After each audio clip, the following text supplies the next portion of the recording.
Hey everyone, welcome back to the Supervisor's Soapbox, where we are blowing the doors open to the struggles and triumphs of the world of BCBA supervision. I am Madi, and I'm here with my amazing co-hosts, Christina and Margaret. And today we are so excited to have our very first guest, Marissa Ayala. She's a behavior analyst. She's the owner of the local BCBA, and I am just so excited to be able to spotlight her today and have us hear her amazing journey to becoming a behavior analyst. So, Marissa, welcome. Thank you. I am so pumped to be here. Honestly, like I've never listened to a podcast where I'm like, yes, like just nodding the whole time and like, yes, more of this, more conversations like this. Like, so I'm really pumped to be here. Thank you for having me. Wonderful. Well, thank you for coming. We're excited. And you're our first guest. I So know. extra honor there. I know. Thank you. I do feel honored for real. Thank you. Excellent. Well, I think we can pretty much just jump into it. So Marissa, we were all kind of wondering, could you just tell us a little bit about yourself and your story and kind of what brought you here? Sure. So I'm Marissa Ayala. I am a BCBA. I'm a Latina, and I've just been in this space for about 10 years now. And I am really excited to just disseminate our science. It's been a long road to get here. I was just wondering, we can't cuss on this, right? Or can like I don't plan to, but like I hope you can. I love Okay. people that swear. It's like my love Okay. language. So All please right. go ahead. Okay. So I just want to make sure because I didn't hear a lot. I didn't hear that in the other episodes. So I just want to, make sure that we're keeping with culture here. So. First of all, I just pause really quick. I want to say thank you for asking that because I always feel like I have to curb my mouth sometimes, like because I have a potty mouth. So I say cuss away, friend. If you feel it, let it go. I mean, maybe just like shit or damn or something like that, but not like I'm not going to go crazy with it. Let's just be honest. Okay. Yeah, no, All right. G-rated cussing is totally acceptable Yeah. here. Like, we're Yeah. all about Okay. it. Okay. All right. So, it was okay. So I'm going to pause then and just say it was a long ass road to get to where I am at right now. So back in the biweekly system, if y'all remember that, I'm sure y'all do. I did not understand it whatsoever. And so my supervisor actually never sat down with me and showed me how to do this. And so I would just get red marks like incorrect, no. And she never sat down with me. 8 months later, I lost out on about 900 hours worth of Wow. supervision. And I was told, Marissa, this is past the 30 days. Like, I can't sign this. And it it was awful and heartbreaking. I remember being in my closet calling my mom saying, I'm never going to be a BCBA mom. It's just never going to happen for me. And, I'm the first of my family to like get their master's program, go get their bachelor's as well. So like my parents don't really understand like what it takes to completely get here. They know it's hard. They know XYZ, but they don't fully get it, right? So my mom's just like, "Oh, it's okay, mija. We'll figure out something else, something like that." And so that was like the first major triumph. And then finally went to a different clinic, got better supervision, and finished my hours, and thankfully, and then approved my exam and failed, and then took it again. And this was back when we could take it every quarter, right? Mhm. So not just like automatic no. And then failed again and failed again. And it was so difficult for me. I pinned everything on this exam. I thought life couldn't go on until I passed this exam. And that is not true. First of all, we'll get into that later, but like that is not true. Your life does not depend on this exam. This exam does not control you, you control it. Mhm. So just failure. And I'm like, do you want me to be a BCBA? Like, world, what is happening? Like, and so just like every step, I felt like I was being knocked down or, possibly veered into a different path. And I was just like, man, this is so defeating. And so now I passed, obviously, thankfully. And now, my mission is to really like kind of be that person to be like, hey, I didn't pass my first time. I didn't pass my third time. Mhm. It took me 5 times. So it's okay. It doesn't matter how many times it takes. It only takes one time for you to pass, right? Mhm. And for you to be a BCBA. So I always say that in my test strategy sessions when folks are like, I didn't pass. And I'm like, it's okay, And so, yeah, just like kind of normalizing that if you don't pass or if you have trials and tribulations, it's all right. Just keep going. Mhm. So, yeah. Do you feel, well, first of all, thank you for like that honesty, because I feel like it's not as forthcoming within our field of that honesty. And Yeah. you're so right. There's so much weight on this exam. And then even when you pass, you're like, bro, I know nothing. Like, you know what I mean? This whole world opens up. And Right. and I feel like it's almost like, would you agree that you're like conditioned to put everything on this exam, but nobody prepares you for afterwards? You know what I mean? It's almost like pregnancy. You birth the child and nobody tells you how to take care of this baby, right? So do you Exactly. feel a little bit like that sometimes, or like after you Oh, passed? oh yeah, absolutely. So, I think you said it in the first episode, Christina, where you're like, once you get those 4 letters, man, you are on your own, right? And it's just like, oh my goodness, like I'm on my own now. Nobody's going to show me how to properly do this treatment plan. Nobody's going to show me how to properly do so many things. This assessment, right? Like Yeah. and it's like it's so terrifying when you yeah, because let's be honest, right? Like passing the test is based on competency, right? Yeah, baseline everyone's done, competency. yeah. And you need like years of experience to understand how to deal with different families, how to deal with different parents, how to deal with different kiddos, how to create different better interventions, right? So it's just so much like time is your best friend in this field, I feel, but also could not could be bad because some folks get super burned out. So it's like this catch 22. Well, and then also, I was listening to Dr. Nasia on behavior observations where she was saying like she had a doctorate degree, but she didn't have her letters, and almost like no one respected you because you don't have your letters.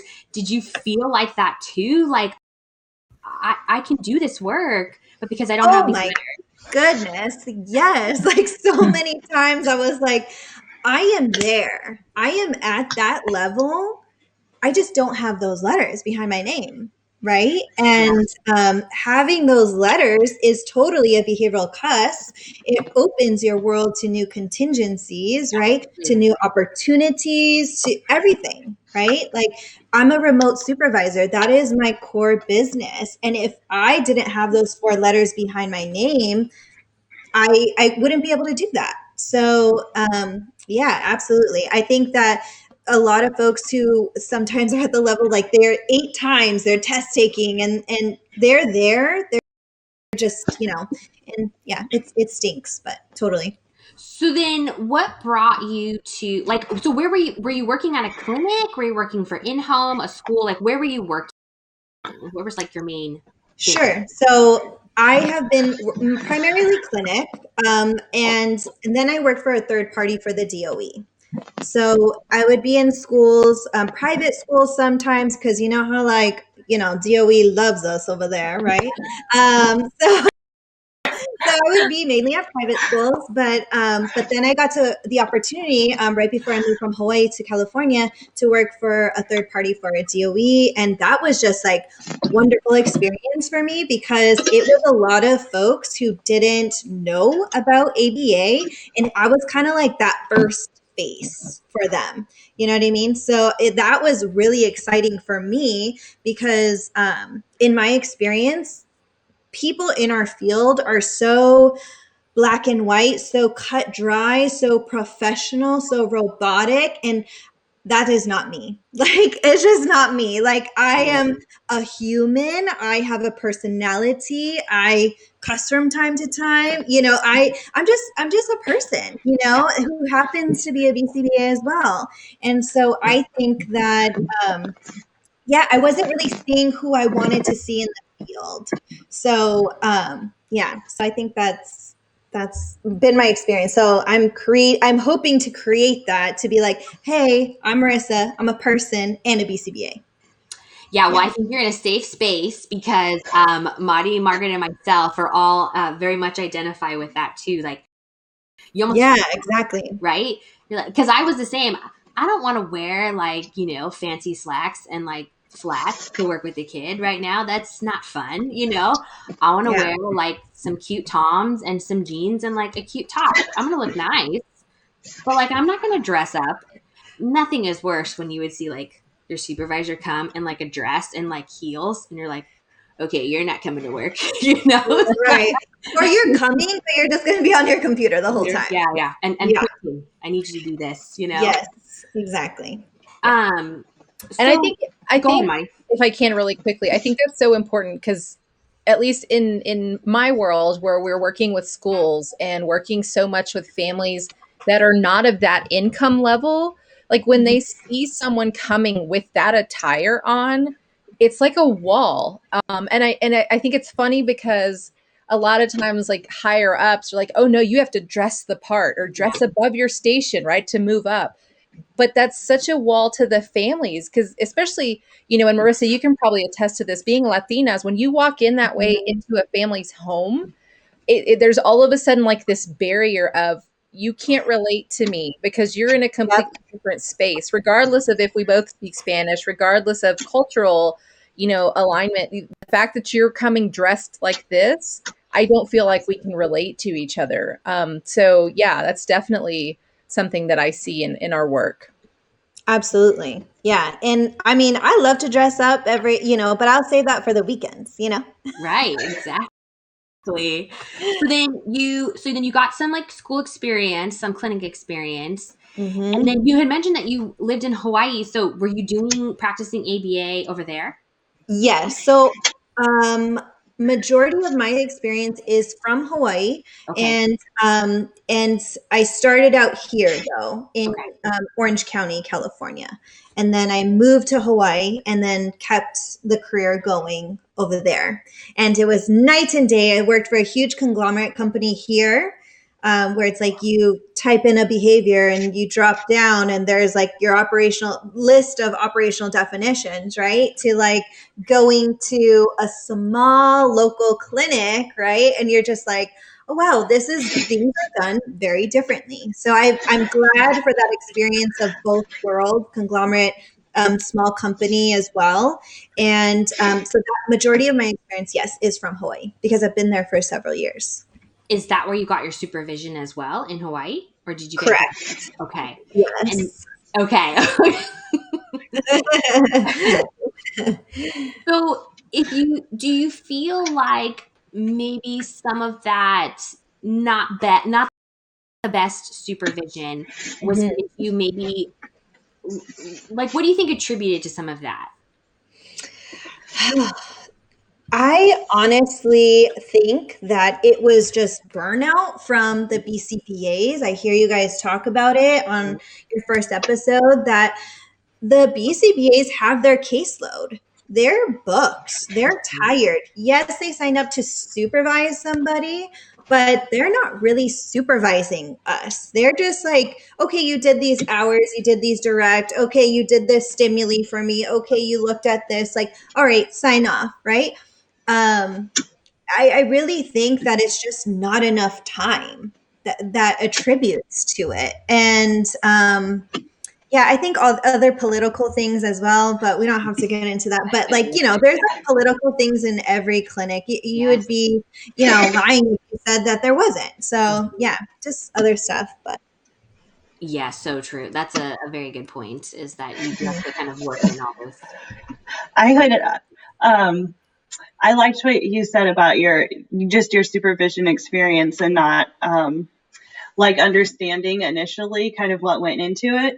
I definitely felt like that was, the case for me. I had worked at a clinic at the time and it was just kind of the natural progression to start your coursework, do supervision. And, I wish I would have taken more time to actually understand what kind of went into the process, because I was kind of like you. I had gotten to a point where a bunch of hours didn't count, and I was doing supervision for like 2 years, and it just seemed like a never ending process. And um, oh, yeah, I absolutely. definitely learned a lot, just from trying to like research and know what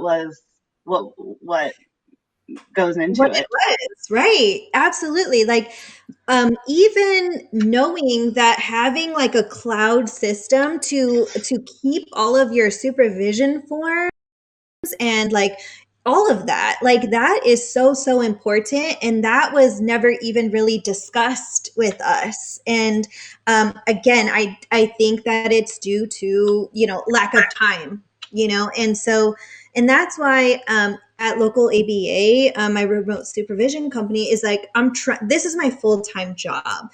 I am dedicated to my supervisees, and they are like my people. Mhm. And so the cool thing about having supervision from a remote supervisor is that like I am dedicated to them.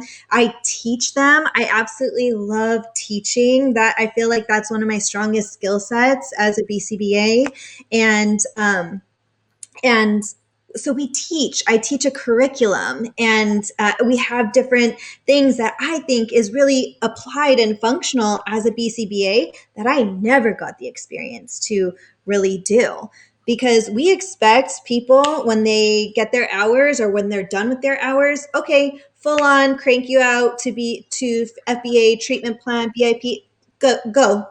And if you don't even know how to properly assess a measurement procedure or how to measure a certain behavior, how are you supposed to do point Z when you don't even know how to do point A? Absolutely. So we totally take it down to the building blocks here. And that's like my whole mission is to give supervision that I never had, and to teach those applied skills, and to create a more equitable, diverse space as well. So walk us through. So you pass your exam and you're working for an agency or like the third party. Third Okay. party DOB. Okay. So you were working for them, and then like from there to like here, how did you get there? Because Sure. we were talking about it before you came in. I mean, you really are like an entrepreneur. You have your own business. We were all saying how jealous we are that you sold out of your shirts. So it's like how this is There'll be more fantastic. Thank you. First, So how did you get from passing to here? right. So, first of all, thank you for that, because I didn't even know that I was an entrepreneur or that I had a business until like 8 months later, and I was just doing what I loved, which is teaching and building relationships. And so, obviously you have to create an infrastructure and everything, but past worked for a third party DOE. I was in a long distance relationship with my partner, Alex, and we were together for 2 years. And it was like, all right, it's either time to put up or shut up. Like, one of us has to move.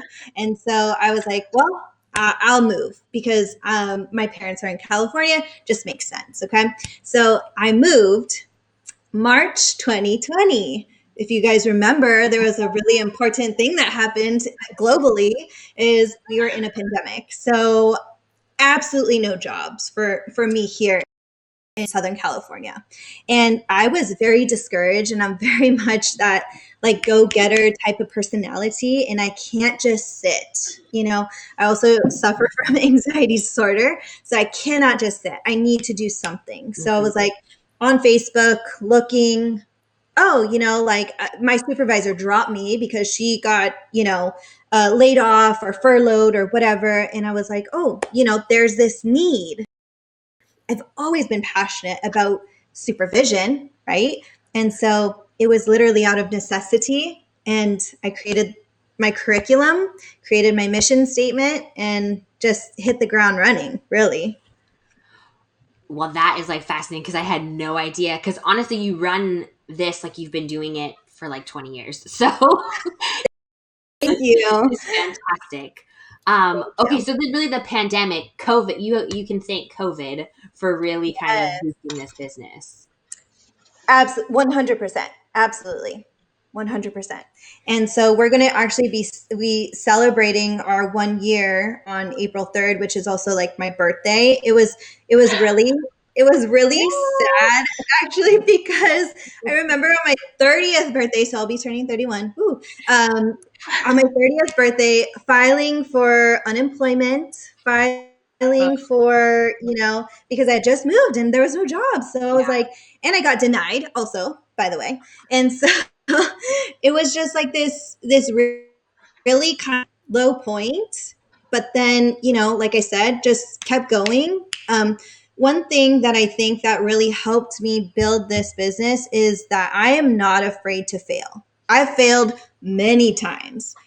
With my hours, with the exam, failed so many times that like I'm like satiated on that shit, so like it doesn't matter to me anymore. So why not just like put myself out there? Why not just try something? And so and it's been sticking with people, and it's been resonating with people, and my mission is resonating with folks. So I'm just like so thankful that I wake up and do what I love every day. Wow. I love that. I'm just going to like jump in because I feel like Marissa, you and probably, well, all of us could probably just talk about the teaching aspect of supervision. Having been in special education and a teacher for almost 13 years, like I felt like that was where I just like you, like I love to teach. I love to be with the supervisees and getting those texts, where they're like, help, I need, I don't understand this. Like, what can I do? Because I remember being in that position and not hearing anything for days, or not even ever getting a response. And Exactly. Yeah. it's like, what are we creating? Like, who are we creating by doing this? And how are we supposed to expect our analysts to be anything other than robotic and anything other than unempathetic if they don't experience that coming into the field? And I think it's just, I'm so excited to know that there is others like yourself that have that passion for teaching, because it's not everyone's gig. It's not everyone's gig to take these young soon to be analysts and really mentor them. I mean, that's really what it comes down to, is this is a valuable relationship that's going to stick with them, and it can either make or break them. And so I'm just so excited to hear that you have this passion. And I just think it's perfect that you're our first guest to share that. Oh, thank you. Yeah, no, definitely.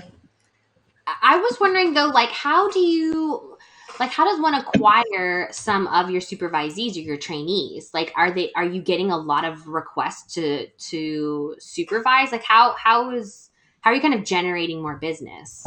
Sure. The short answer is social media. Thank God for it, right? Right. The short answer is social media. The longer answer is definitely word of mouth and creating those relationships. And it's funny because sometimes some folks like come and we have intake. So I do a free 30-minute like intake meeting because I want to like know who I'm working with first and like kind of get that vibe check to see if we're if this is a good relationship, right? And so we do that. And sometimes they say yes, sometimes they don't. Right now, we do have a waiting list until June, and so I'm really, because as a supervisor, my passion is quality supervision. Why am I doing this if I just want to have X amount of supervisees? I'm not doing it for that. I'm doing it to provide quality, and how I do that is by keeping a set number of folks. And with saying that, I'm very excited that we're bringing on our first partner. So she will be joining us. And so she's going to take on, we're in the process of training right now, and she's going to come join us officially in June. So that is fantastic. I first of all, like, I think you've said like so many things, which is the quality aspect. I think that a lot of agencies could almost take note of like, I don't need to take on more possible clients because I want to provide quality treatment, right? And absolutely the same should be said for our BCBA supervision. And, us ladies talk about it all the time, and you've even touched on it, that it's not necessarily the BCBA's fault because we're so exacerbated and overworked, that it's like, absolutely. And we've been saying it too. It's a job. This is a full-time job of being a supervisor. And so, and now the way things are changing as far as like the board is really putting that hammer down and saying, no, like we can't lack in this area. Like supervision has to be vital. Right. I think that that's amazing that you're basically saying, I'm going to put you on the wait list because I want to do a good job, Right. Hear that you're just growing as far as taking on I think, taking on a partner, you're growing slowly but effectively. As is everything in behavior, we want long lasting. It might take a little longer, but it's long lasting, right? So absolutely. That is fantastic. My mind's just blown. I had no idea you had this like full blown business. This is amazing. Thank you. I know that is really exciting. I feel like, like everyone else is saying, there's so many points that you're making that are resonating with me. So I'm sure resonating with other people, but when providing supervision, that's always my goal too, is to make sure that people have a better experience than what I had. And I think that supervisors that come from that place just really care a lot about their about their students. And I always say, like, I may not have all the answers, but I'll help you find them. And I'll care about you through the process. So it sounds like that is important to you too. Yes, absolutely. That's such an honest admission, Margaret, that I think a lot of supervisors are afraid to say is like, I may not have the answers, but we'll find it together. Like, and that's just part of the field's kind of, I guess, persona that we have to have all the answers. Yeah. And if not, then I'm not qualified to be mentoring you or supervising you. And so I think it's so important that there is this authenticity and vulnerability of, you know what, I don't have all the answers. It doesn't matter how long I've been in the field, but this is a journey that you're not going on by yourself. Let's figure it out because I'm learning right alongside you.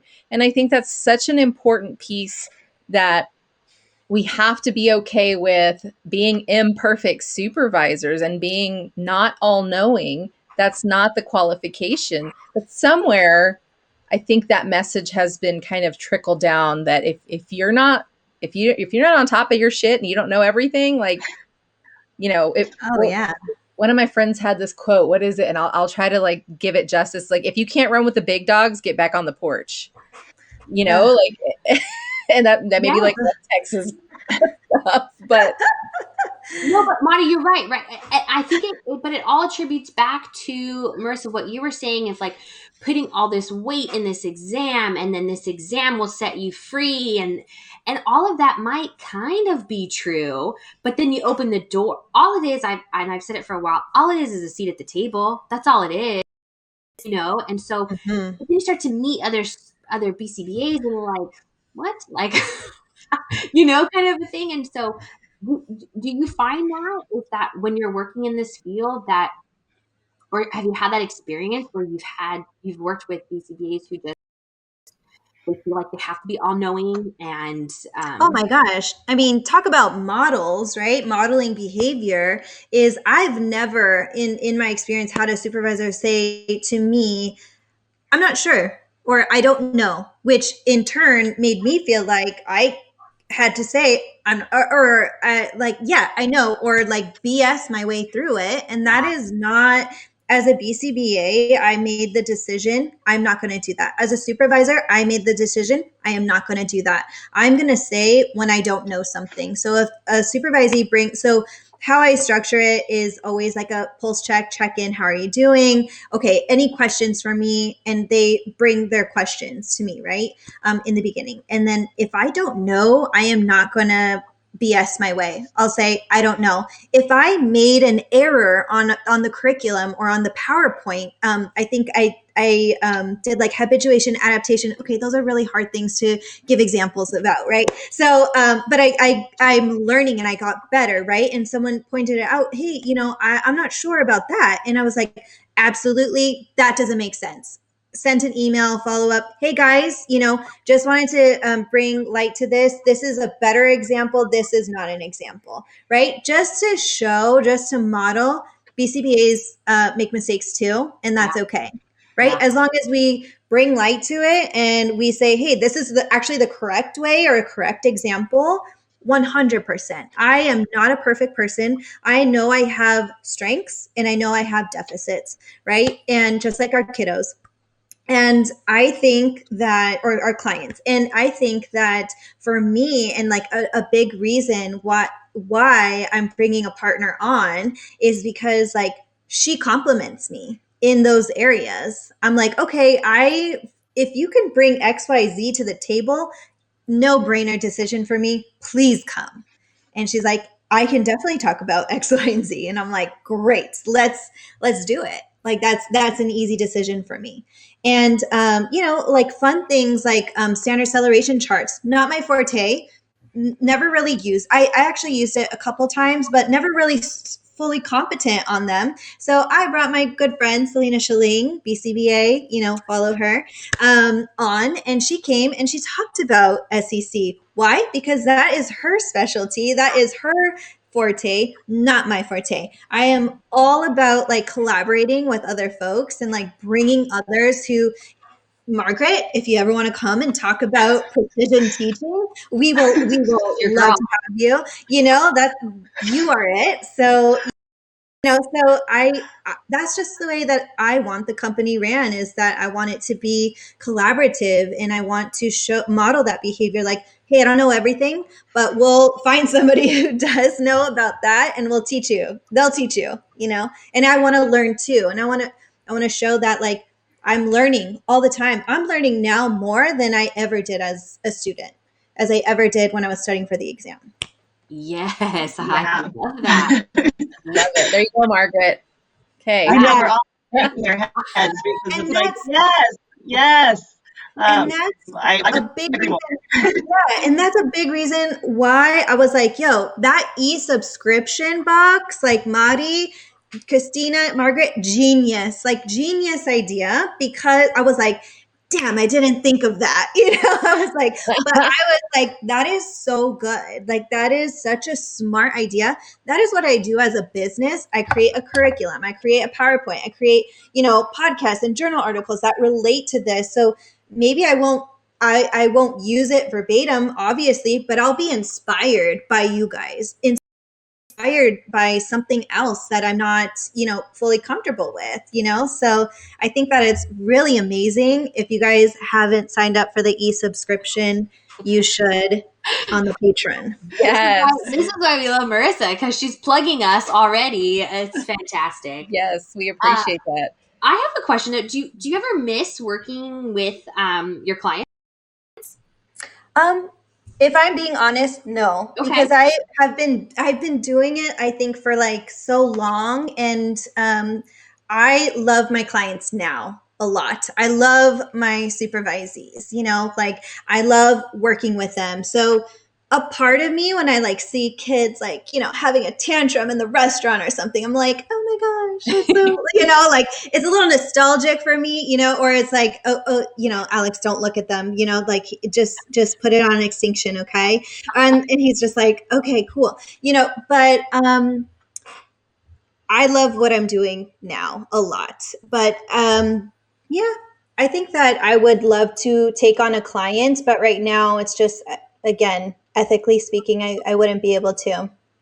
No, I think that's a fair answer. Also, I mean, I think that you're proof of this evolution of the field, that just because you're a BCBA doesn't necessarily mean you work with kids or adolescents or adults with problem behavior or behavior in question. And so really you can teach, and there's so many other analysts that are doing, like, working in so many different aspects. So I don't think it's wrong at all to be like, no, I don't I don't miss working with. I know I feel a little bad, but no, like, I'm just being honest. Like, And I appreciate that. I feel like I have to say, like, I think that you said something that probably many in the field, like, secretly want to say, like, that's not my area. But we kind of forget about, why are we not applying the science to our future analysts? Why are we not doing BST with supervision? Why are we not using all of this to teach the next generation? Why is that not just as noble a calling as working with the actual clients? You know what I mean? So I think you really bravely shared what I think many of us probably are, you whisper it, like, I like my supervisees. It's like saying, like, I don't like kids, like, that's, people look at you like you're not human. Oh my gosh. So I think that that's so important, because if you look at the BACB's demographics, the percentage of people in, like, supervision, like, that's what they do, is so low. And so I think that that's something that we need to look at and say, wait a second, like, that's not a bad area to be in to prepare the next generation. There's nothing shameful in that. Like, that should be something that we look at as one of our primary areas to focus on. And granted, not everyone likes to teach. Not everyone has that calling. But for those of us that do, I think there should not be this kind of stigma of, oh, you just help, the future BCBA. Yeah, I do. I'm impacting them directly. So thank you for stating that. Thank you for not making me feel horrible for saying it. We would never shame you on here. Do you feel too, like, I mean, we talk a lot about this, is that, and you've touched on it, like learning from your trainees or your supervisees. Do you feel like they bring a lot to the table for you where you're like, oh my gosh, that's so fascinating. I didn't know about that. Or yeah, let's talk about it. Like, do you have those kind of, that kind of dialogue? Okay, so we have this thing called a passion project. I really enjoy these passion projects because it's like, yo, whatever inspires you about our field, kind of hone in on that, do research and like use it as a springboard. Like do you like work, like research it, create a PowerPoint about it, create pre-test, post-test, because we like our data, pre-test, post-test. And so, like we have thing where supervisees can like go with it and run with it in different areas. And so we've had things talking about cultural and diversity and supervision and how it's important to have BIPOC supervisors, right? We've had ACT and mental health and ABA and kind of that bridge. We've had sports and fitness. We've had health and fitness. We have PRT, like all these different cool, like badass projects, to be honest. Like, and people in the beginning are like, ugh, like I have to present, I have to do a presentation, like they're like, ugh. But then at the end of it, 95% of people are like, I am so happy you had this assignment because this is now a springboard for me. And now I might look into doing sports and fitness. I now am joining the ACT SIG, the mental health SIG on ABAI. And it's just like, it's just cool to see all these like different personalities develop professionally. So I love that because I'm a big proponent of we are more than just, autism treatment. Like our absolutely. science can go so far, So I love that you already have that built into your curriculum, and you really help people think outside the box too. And then they go to their agency and they bring that lens. I think that that's fantastic, like so amazing. Well, and that's so like, what do we call it? Like actified, like Yes. what do they value? What do your supervisees value, right? What area of ABA, and what better way to learn like the tough parts of, ABA, whether it's, IOA or, whatnot, what better way to learn it and like power through that when it's something related to the topic or the area that you value so much. And I think that's just so cool. I love that you call it a passion project. We kind of do the same thing with our leapers, our cohort, but we haven't called it a passion project. But I promise I won't steal that. I won't steal that No, name. we won't. Copyrighted. Trademark. No, I'm just kidding. Please use passion project. And then we could like hopefully encourage other supervisors to also have passion projects as well. So is that kind of like what you're trying to disseminate as well to other supervisors, of really just thinking outside the box? Like how does that work? I honestly, again, like things are just coming to me as we go along. Right. And folks, BCBAs have come to me, hey, do you offer mentorship? Or hey, do you offer this? And I feel very uncomfortable with that because, and it's not branded as mentorship on my site. It's like administration consult hours, right? So I'm totally fine consulting and things like that, because I've had BCBAs approach me like, hey, looks like you're doing great with, XYZ. Can you please help me? Help me. Like, I want to do something similar in the future. And so we do have that, but not like, it's funny because I'm like, people ask all the time, like, how did you do this? How did you get here? What was the formula? And I don't know. Alex and I talk about this all the time. And I'm like, I'm not sure. I just followed my mission and kept going. And again, not afraid to fail because I don't care. I've already failed so many times. So like, honestly, like there's no difference between me and anybody else out there who is a BCBA. It's just that I'm not afraid to fail. So I love that. I think that. That's That's so the biggest accurate. thing. You just have to put yourself out there sometimes. And I mean, I've definitely experienced it. Sometimes when you do, good things happen. You just got to try. I mean, the queen of reels over here, right? I mean, Margaret made this like amazing reel. If you guys haven't seen it, follow Puzzled Peg because this is such a good reel. The ratchet bougie, that one, That was the the cheating. very first one.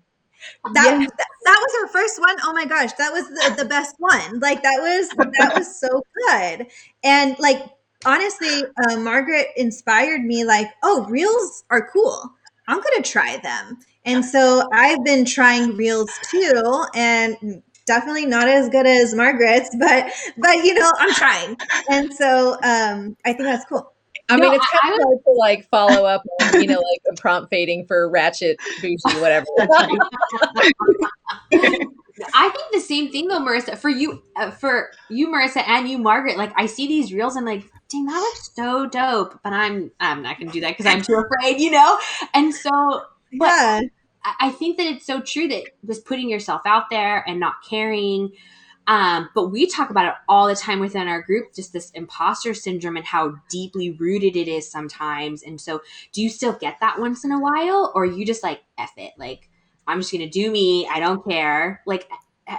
yeah. So that's a great question because where I'm at, obviously, in the beginning, I was so like in the dumps and I was so defeated and I was always questioning myself and saying, I'm not good enough to be this person's supervisor. What am I doing? Why am I doing this? And I would have these consistent kind of like philosophical doubt questions within myself. And I took it as I listened to a podcast. I took it as like I'm just being smart about how, and I'm being careful, and I care. I actually care about the growth and learning and of this supervisee, right?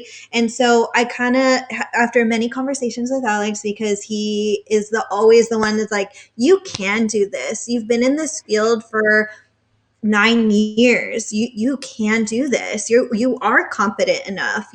Look at the feedback that you're getting and look at what's already happening, their growth, because we have this thing where we do an assessment of like right when they join local ABA, we do an assessment and then we do date acquired. So just like our clients as well, and then date mastered, right? And date cold probe. And so I track all that data for my supervisees, and like the truth is in the data. So, I kind of just go with that. That's to be our new strategy, Marty and Margaret, to to defeat our imposter syndrome because it creeps in, I think, with all three of us sometimes. Oh my gosh, yes. It did last night when I was texting y'all about that opportunity. I'm like, do I really know what the hell I'm talking about, y'all? Like, are you? And then Margaret and I were like, yes, you do. Ask for more money. Yes. But it's important, like you said, Marissa, like it means you care. Like for me, it's always the humility check. I think I will be the day that something big comes and I don't have that little bit of imposter syndrome, like I think I'm going to panic a little more, like, wait a second, where is that, piece that's keeping me in check and making sure that I do know and I'm still relevant and I am speaking truth to not just myself, but to the work that I'm doing. So it's definitely, I don't want to say a catch-22, but it's a healthy balance of recognizing that it does. Yeah. It's not okay. So I think, yes, imposter syndrome is important as long as it doesn't overtake you from moving on to the next step. 100%. Absolutely. Absolutely. If it freezes you, like if it keeps you from trying, then it has become the problem. I mean, but what is bravery other than trying when you're scared shitless? Right. Yes. We mark that quote right there, Marty. There you go. It'll be up on my IG later. Do you ever have fellow BCBAs that kind of sometimes our field isn't as nice, right? Like within each other. For sure. For sure. Do you get approached by that sometimes where other BCBAs are like, and then you feel like you have to flex on them a little bit, or? Definitely not. So I've been very thankful. So if someone, I've been very thankful for this ABA IG community, first Yes, of all, yes, because it has restored my faith in the ABA community. yes. Because, like I told you before, I was around a lot of robotic people and it wasn't my style. And I was just like, man, like I'm getting into this field and I don't even know if I identify with anybody I see in it. And so I am very thankful for, all of you for being so welcoming. And it's just like a pump up crew, like it really is. And if somebody feels like they need to, in the beginning, it was a lot more like, I don't want to say combative, but there was more stuff that was brought up, and I welcome it. I'm just like, okay, and then I move on. I'm not gonna say it affects me for 3 days and then I move on, but No, I love that you said that because I feel the same way. I think that is the difference between even maybe Facebook versus Instagram, but the ABA Instagram community is fantastic. I feel like it's almost like the progressive BCBAs that have come out and they're on yes, Instagram. And there might be a few trolls here and there, but that's fine, whatever. But yeah, I've just been so blown away by how welcoming the and yes. there's no competition. And I think that Mm-mm. in our field, there's always this weird competition, right, ladies? Like Oh yes. it's like I've said it before to other colleagues, like we're not better than each other. We might just be different. What I bring Mhm. might be different from what you bring. And I feel like IG allows that safe space. Absolutely. I mean, that's what I really, like working with different people, and I've collaborated with people that I would have never in a million years thought I would collaborate with, right? And just so welcoming, and like you say, like it is not a competition. Like we polish each other's crown if anything, and like we're Mm. happy for each other when someone wins. Like that e-subscription box, like I was like, dude, that's genius, Like I was like, wow. And I knew I was going to be a patron, like I was like, that is awesome. I wanted to do that already, but I was like, yeah, definitely. So it's definitely a pump up crew. I'm so thankful for everyone. And I think you're right. I think our science, our space is going to, maybe not our science, but our community is going to change drastically in the next 5 to 10 years. So I feel like that leads me perfectly into my next question was because we always, us ladies always talk about the reform, like how ABA is going to reform. Are you Mhm. seeing it happen? What's your view on that?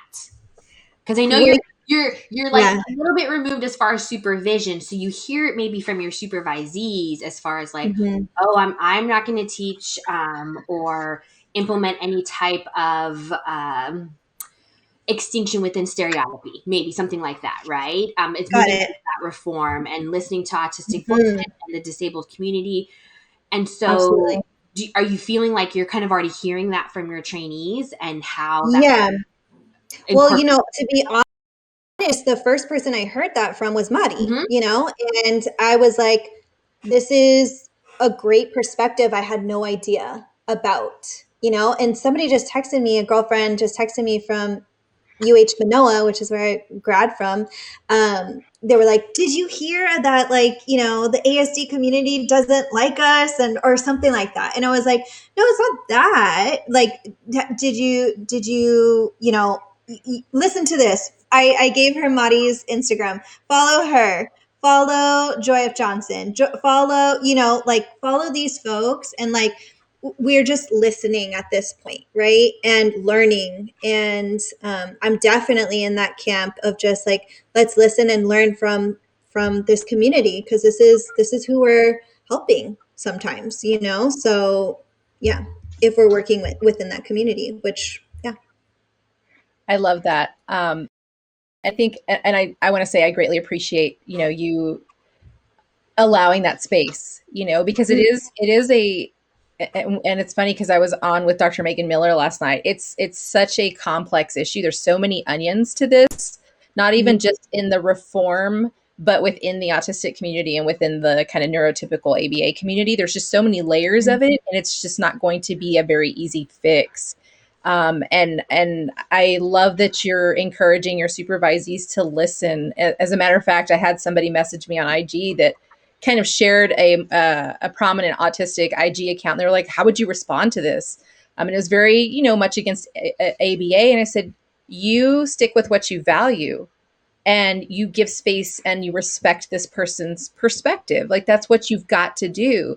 She's like, but how are you going to argue this? And I said, I'm not. I'm not going to argue because their point is valid.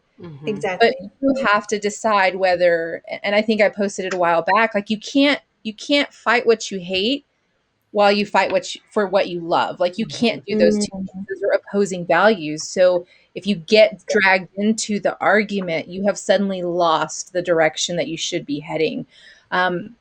And I think it's just going to be, like you said, continuing to listen and what can I do in my tiny piece of the world to help. Exactly. Yeah. Well, we're coming up towards the end, but I just wanted to know, like, what do you want to plug? Like, this is where you get to, like, plug all the amazing things. T-shirts, yes. When you re-up, I want one. Yeah. I called this too. I was like, she sold out? What the hell? Which is fantastic. You should sell out. That's fantastic news. So yeah, what's coming up for local BCBA like in the future? Sure. So just be on the lookout for different events. I do like different events that inspire me. We've done like a Schitt's Creek mock, the Theo David mock. And thank you for sponsoring for one person to come. I appreciate that so much. And, I don't have anything super set. We have t-shirts coming next week. And then we're going to be celebrating our birthday. And what else? I do test strategy sessions. Obviously I'm very passionate about folks to pass the exam. And so just meeting so many people through that is just such a good avenue for me. I love teaching, again, for the 100th time in this podcast. Sorry. So, just to meet different folks, I think that would be great. If you could go to my website, I rebranded localaba.com. And just see what we have there. Yeah. Yeah. Awesome. This is like so fun. My mind's blown. I just learned so much about you, Marissa. This is like amazing. Yes. And I'm so excited. I feel like we need to like continue this conversation off air, but I think that LEAP and getting to collaborate with you and local ABA is something that definitely should continue. Especially Margaret, if you're going to go and do some precision teaching. I know that's. Don't worry, we'll pay you. I don't want you to. We'll pay you. Come and teach. I'll have a good standard acceleration chart. It's true. That's kind of our hope with the e-box, is that it expands to where we have other people contribute.